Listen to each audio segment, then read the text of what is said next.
Jin-Woo thought that Jin-Woo was like a different person now compared to her, who didn't change at all. Jin-Woo thought it was because experiences affect everyone differently. Because of her timid nature, Jin-Woo chose D or E rank raids instead of higher ranking raids that suited her rank. However, it was thanks to this that she met Jin-Woo. Although she was annoyed to see Jin-Woo get injured so often, she couldn't forget how his eyes always radiated vitality, no matter the situation. And although they made a promise to go out and eat somewhere, Jin-Woo returned the essence stone that Jin-Woo had given her before stating that she would retire and move back with her parents. Jin-Woo understood her decision, and he agreed to take her out if he ever found himself near her place. Afterwards, Jin-Woo recalled his conversation with Woo Jin-chul. He doubts that he could beat Kang Tae-shik, as his examination for reawakening was negative. However, he warned Jin-Woo about Wang Dongsu, who was the S-rank little brother of Wang Dongsuk. He explained that although no one knew what happened during the raid where Dongsuk died, Dongsu didn't care as he was out for the blood of the only survivors, which were Jin-Woo and Jin-Ho, and even the law was powerless against S-rank hunters that even monsters fear. Woo Jin-chul recommended that Jin-Woo leave the country with his family, but Jin-Woo thought it was just another reason to get stronger. The next day, Jin-Woo was confused after seeing the strike team Jin-Ho assembled, which even included drunkards, injured hunters, and even a kid who argued that she was a qualified hunter regardless of her age. However, Jin-Woo thought it didn't matter, as he told everyone that only him and Jin-Ho would be entering the gate. One of the hunters asked if it was true, as it was too good of a deal, but Jin-Ho confirmed it before reminding them of the consequences if they publicized it. Meanwhile, Jin-Woo used the stealth rune stone he got after killing Tae-shik. He was pleased after getting the skill, but he was confused after seeing Jin-Ho wearing a full set of armor that even prevented him from standing up on his own. Afterwards, Jin-Woo had Jin-Ho remove his armor before entering the gate, although he begged to let him keep the headpiece. Some members of the strike team wondered if it was fine to let them enter on their own, while others thought Jin-Woo and Jin-Ho were some clueless greenhorns. But they thought it didn't matter as they already received their payment. The group knew that it would take at least 2 hours for a normal strike team to clear a dungeon, so when Jin-Ho exited the gate, they thought they had run away. However, the gate closed out, proving that the dungeon was cleared, so their faces were covered in shock as they watched Jin-Woo while Jin-Ho asked them to prepare to leave for the next dungeon. The next dungeon was no different, as Jin-Woo easily finished the raid alone right after Jin-Woo had collected the magic crystals. The next day, Jin-Ho was surprised to see Jin-Woo working for consecutive days, but Jin-Woo just reminded her to lock the door. Jin-Woo's level rapidly increased as he cleared dungeon after dungeon. Jin-Ho was surprised after seeing Jin-Woo's stealth skills, but he realized he was stronger, while Jin-Woo was pleased that not only had he gained a new skill on the stealth skill, but his existing skills also improved as his level increased. However, he realized that his mana was not enough to use his skills for very long, so he decided to focus on his intellect stats going forward. He also wondered if he should head back to the demon castle.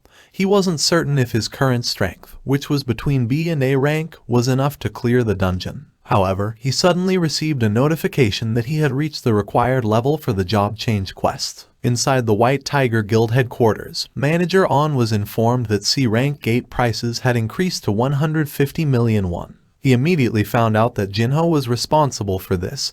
He thought it was still too much, even for a huge company like Yujin Construction. However, what caught his attention was Jin-Woo's name. He thought he had seen it somewhere. He immediately realized that Jin-Woo was the same person involved in the double dungeon incident, and that this matter wasn't simple. Meanwhile, Jin-Woo had cleared another dungeon, and while they were preparing to leave for the next one, he noticed that Song-Yi was watching him, but she refused to explain why. Manager On realized that Jin-Woo had reawakened. His subordinate asked why he came to this conclusion, so Manager On explained that Jin-Woo had managed to survive the double dungeon, Dongsuk's strike team's wiping out, and Tae-shik's killing spree, so the only explanation was that he had reawakened and he wasn't going to waste any time as he planned to recruit Jin-Woo. Manager On was confused after seeing Jin-Ho's strike team, as they looked like they were just on a picnic outside the gate. Song-Yi approached them, saying that the area was off limits, but she had to explain that she was a hunter, as they were worried about seeing a child near the dungeon. But because of this, Manager On realized that she was part of the strike team and that Jin-Woo actually left them outside to clear the dungeon alone, so he concluded that Jin-Woo was really a huge find. But oddly, Manager On apologized for disturbing them before leaving. At the same time, Jin-Woo and Jin-Ho exited the gate after successfully clearing the dungeon. Afterwards, Jin-Woo asked to take the next day off, but he was troubled as they could only hold on to the dungeons they bought for 2 more days. Manager On and his subordinate who just pretended to leave witnessed all of this. Meanwhile, Choi Jong-un kept on having the same nightmares about the failed Jeju Island raid, but he couldn't wait to attempt clearing Jeju Island again. After raiding all the C-rank dungeons they reserved for the day, Mr. On finally approached Jin-Woo. He introduced himself as a part of the White Tiger Guild's administration team before asking for some of Jin-Woo's time. Manager On offered to double Jin-Ho's offer to recruit Jin-Woo to the White Tiger Guild. Manager On was really confident in his offer, but Jin-Woo asked for the value of the White Tiger Guild's headquarters, so he was left confused before answering that it was around 50 billion won. However, he screamed in shock after Jin-Woo explained that Yujin Construction offered him a building worth 30 billion won. And Jin-Woo even showed the documentation. Because of this, Manager On couldn't proceed with his offer and Jin-Woo concluded that the deal was off. Manager On was disappointed, and he thought he should have dug deeper about Yujin Construction's offer. However, Jin-Woo suddenly asked how he had heard of him. Manager On was surprised. He couldn't find Jin-Woo after looking around.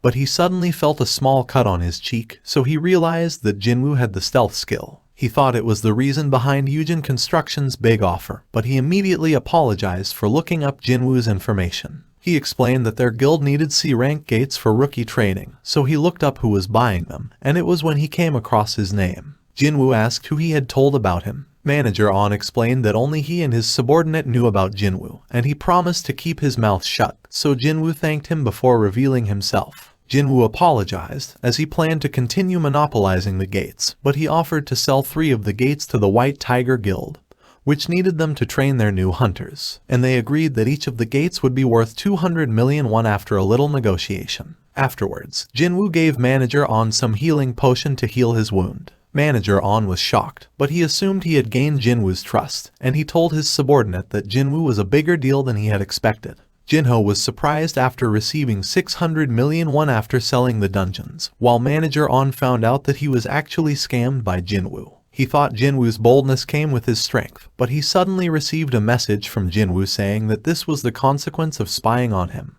and this made them even. He realized that Jin-Woo was someone not to mess with, but he was satisfied after getting his contact information. Meanwhile, Jin-Woo left for his job change quest. Thank you all for watching. Don't forget to drop a like if you enjoy this video, and please subscribe so you won't miss the next part. And just comment down any anime you want to see in this channel.